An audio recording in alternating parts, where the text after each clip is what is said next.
DYFI സംസ്ഥാന സമ്മേളനത്തിന്റെ പ്രചരണാർത്ഥം നീലേശ്വരത്ത് പഠന ക്ലാസ് സംഘടിപ്പിച്ചു. വ്യാപാര ഭവനിൽ വെച്ച് നടത്തിയ പരിപാടി സിപിഐഎം കേന്ദ്ര കമ്മിറ്റി അംഗം ദിനേശൻ പുത്തലത്ത് ഉദ്ഘാടനം ചെയ്തു.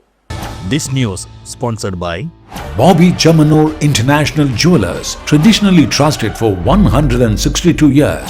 ഭാസ്കരകുമ്പള പഠന കേന്ദ്രത്തിന്റെ ആഭിമുഖ്യത്തിലാണ് ഡിവൈഎഫ്ഐ സംസ്ഥാന സമ്മേളനത്തിന്റെ പ്രചരണാർത്ഥം നീലേശ്വരത്ത് പഠന ക്ലാസ് സംഘടിപ്പിച്ചത്. കോക്രോച്ച് യുവതയും ജനാധിപത്യ ഇന്ത്യയും എന്ന വിഷയത്തെ ആസ്പദമാക്കി നീലേശ്വരത്തെ വ്യാപാര ഭവനിൽ വെച്ച് നടത്തിയ പരിപാടി സിപിഐഎം കേന്ദ്ര കമ്മിറ്റി അംഗം ദിനേശൻ പുത്തലത്ത് ഉദ്ഘാടനം ചെയ്തു. നമ്മുടെ ഇന്നത്തെ ഒരു സ്ഥിതി പരിശോധിച്ചു കഴിഞ്ഞാൽ അത്തരത്തിലുള്ള പ്രതീക്ഷകൾ പൊതുവിൽ നഷ്ടപ്പെട്ടു പോയിട്ടുള്ള ഒരു യുവജന സമൂഹമാണ് നമ്മുടെ രാജ്യത്ത് നിലനിൽക്കുന്നത് എന്ന് കാണാൻ കഴിയും.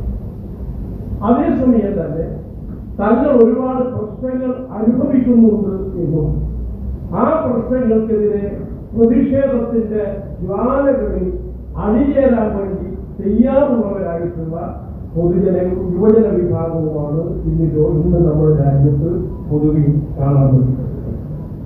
അങ്ങനെ നിലവിലുള്ള അവസ്ഥ സൃഷ്ടിക്കുന്ന ഈ പരിമിതികളെയും പ്രതിസന്ധികളെയും തിരിച്ചറിയുന്ന ജനത അവയ്ക്കെതിരായിട്ടുള്ള പ്രതിഷേധങ്ങളിലേക്ക് അണിചേരുന്ന അവസ്ഥയും നമ്മുടെ ലോകത്ത് കാണാൻ കഴിയും. ചടങ്ങിൽ ഡിവൈഎഫ്ഐ കാസർഗോഡ് ജില്ലാ പ്രസിഡന്റ് എം വി രതീഷ് അധ്യക്ഷനായി. സിപിഐഎം സംസ്ഥാന കമ്മിറ്റി അംഗവും മുൻ ഡിവൈഎഫ്ഐ നേതാവുമായ K P. Satheesh Chandran, professor K P. Jayarajan, K R. Anushedya, K. Kanesh, V. Ginish, Subhash Padi എന്നിവർ സംസാരിച്ചു. ഡിവൈഎഫ്ഐ ജില്ലാ സെക്രട്ടറി രജീഷ് വെള്ളാട്ട് സ്വാഗതം പറഞ്ഞു. News bureau, Nileshwar.